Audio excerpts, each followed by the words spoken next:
Go on, then. Right, the Mercedes S63 did it there in 1:32.1. The BMW did it in 1:31.2. Which Brilliant, so there we are. If you are a banker and you like to get anywhere in a big hurry, go for the BMW. Consumer advice for you there.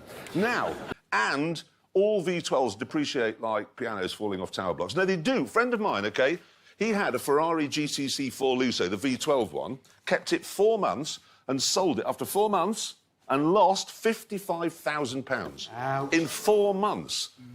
Yes, I mean, if he'd have had the V8, it wouldn't have depreciated that much. Well, mainly because he wouldn't have wanted to sell it in the first place. Do you know, that is really good buyer's advice for every man, isn't it? We all now know. This from a man who's just reviewed a £300,000 tank. There is a lot to commend the Ford, you're right. I like the Renault. Oh, God. Oh, this is brilliant buyer's advice, isn't it? I'd have the Ford, you'd have the Renault, and he'd have the Piers Morgan. Yeah, I know how we can sort this out. Yeah, but actually, the good news is, just this month, a new company has started up specifically to provide parts for Saabs. So if you are an architect, fingers crossed, you should be OK for a bit.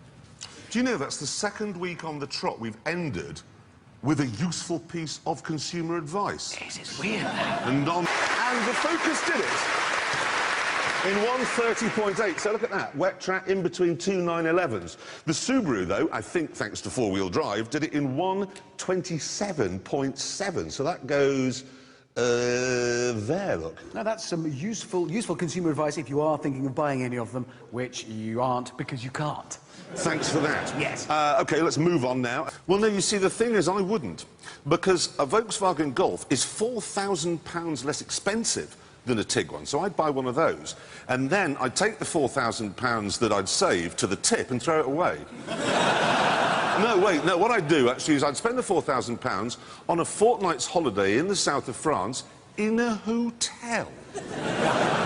Have we just done some actual consumer advice there? Yes, I think we have. Yeah, we have. 28.3, and the Renault Megane, the most track-focused of them all, did a 1:27.7. So, therefore, the conclusion is, if you want a relatively inexpensive, fun car, buy the Toyota GT86.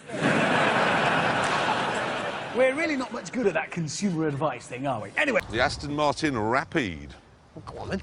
There's the Maserati 3581. Yeah. Rapide 3525. So 50 grand and you go 0.6 of a second faster around Farnborough Business Park. It's an important piece of consumer advice. Spend an extra 50 grand for that. Right, it's time now. However, I've driven an ordinary cooking Fiat 124, and that is not as good as an MX-5, not even close. No, that's true. You'd be better off with the MX-5, unless you want the fastest MX-5, in which case, buy the Abarth. Quite. Have we just done consumer advice?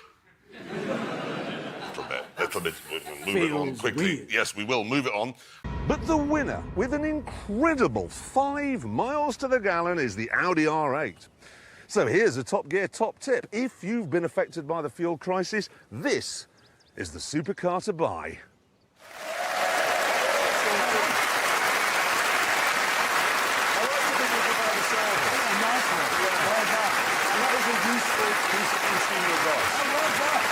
Thing is, could you really tell people that you have a Urus? Because it sounds like a minor alien out of Star Trek. Yeah. But it does work as a Lamborghini. Yeah. But no. Well, this is excellent consumer advice. Yeah, very clear, very clear. The thing is, after I made that film, which was quite good fun, I came home and I thought, the trouble is, it could do with being a bit more Aventador-ish. It could do with being a bit more mad. Are you saying you changed your mind? Yes. Oh, great. So Prime Minister Clarkson returns from the summit. I've declared war. But on the plane home, I had another think about it, and I'm not so sure now. I've changed my mind. Exactly, that's what I've done. Anyway, look, the news has been filled with a lot of scenes this week of flood victims all waving their arms around and going, oh, no, what are we going to do? End of the world, really. I mean, certainly makes me very sad, because the answer, as we all know, is simple. You buy a Ford Transit van, cut a big hole in the floor, take the back doors off, a couple of engines in it, fans, skirts, put it in the water, it sinks, you get another Transit van, more powerful engines, totally redesigned. There we go. This is what we're on about. And it works perfectly. That is the solution. We predicted these floods 6 months ago and came up with the solution. But what's really annoying is everybody's blaming the floods on David Cameron, the Environment Agency, pretty much everything you can name. I know exactly who is to blame for this problem everybody's having. Miranda Hart. You laugh, but here's the thing. We're sitting here now on a Sunday evening. 8-9 million people in Britain have chosen to watch some 1950s midwifery on the other side, so they don't know about the hover van. That is the problem. They've chosen Miranda over us. And our show is rammed full of helpful hints and useful consumer advice. Every week. Now, is that more powerful? Nope. But it is 18 kilograms lighter because it has carbon fibre windscreen wipers. What? That's all. What were the old ones made of? Cast iron. So it's 18 kilograms lighter. Mm-hmm. And how much is it? It's £2.3 million.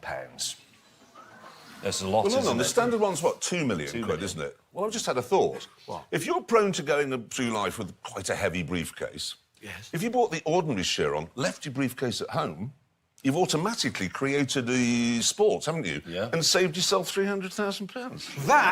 That is good advice. Yeah. A lot of Actually, people that's- here will be taking that away with them and using it. That's consumer advice. Exactly. All I like part to of the do that. service, we're here for you. Don't walk into this minefield of whether or not you can declare yourself to be a woman. Simply declare yourself to be a vicar. That's a good idea because they do have cheap insurance, don't they? They do have very cheap car insurance, and if you're a vicar, you can still wear a dress. Yeah. There you go. So everybody wins. But again, Everybody wins. More consumer advice. Ooh, now, 50,000 17-year-olds pass their driving test and have to buy a car. OK, and because they're 17, the car they want is sporty and cool and preferably turbocharged. Trouble is, their parents want them to have something that is slow, cheap and safe. And the insurance companies would rather they didn't have anything at all. So, to sort this out, the producers gave us each a typical budget of £2,500. Told us to pretend we were 17-year-olds and then go out there and buy cars that would please us as 17-year-olds, our parents, and the man from the Prue. This is genuine consumer advice. Yeah, well, mostly. Sort of, at first. I'm sorry. Can you just... This is consumer advice as well. Shut up! This is also consumer advice happening. The right? door handle's come off! Can you go in there and make that noise? Please stop! What we're saying is the best car for a 17-year-old is a beige Volvo Estate with a broken back window. Yeah, that's what my children are getting. Be assured. Anyway, that is the end, you'll be relieved to hear, of the consumer advice for this week. No, it's not, because